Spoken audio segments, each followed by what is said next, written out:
Hello mga sisi, another day, another dollar.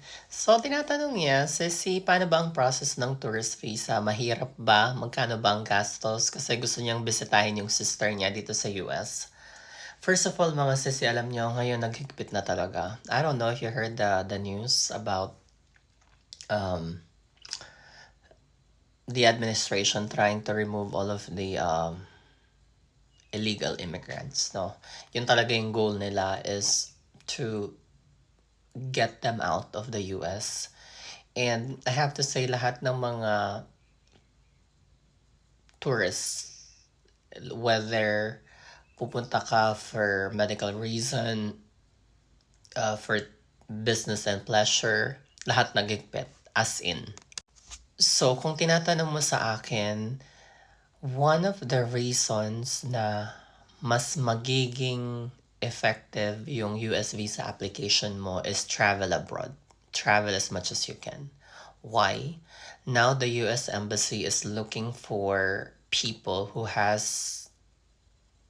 many travel experience. And let's just face it. Kasi ang tingin nila sa mga mag-a-apply ng tourist visa, hindi na babalik. And literally, ang dami nang gumawa niyan. So, ang mga tinitingnan nila is nakapag-travel ka na ba abroad? Saan ang mga bansa na puntahan mo? Kasi kung hindi ka nga makapag-travel abroad, maybe, yung mga malalapit lang sa atin. Then how much more magta-travel ka more than 10,000 miles away? And remember, pagka binigyan ka nila when the US Embassy grant you for a 10 years visa, that's a 10 years multiple visa. Hindi mo kailangan i-renew kahit paulit-ulit kang bumalik dito sa Amerika that is valid for 10 years. That's why ganun na sila kahigpit. So I have to say, sissy, kailangan invest in travel.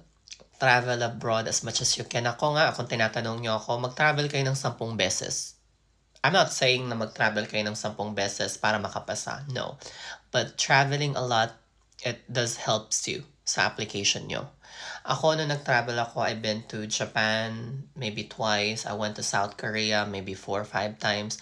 I've been to Malaysia, to Singapore maybe 4 times. I've been to Hong Kong, to Macau, to Thailand, to Cambodia. I also went to Australia. So what I did is I strengthened my travel history so that when the US Embassy saw my application that I'm a frequent traveler. So there's no reason for them to deny my application. At the same time, is kinalingan ko talaga sa interview ko.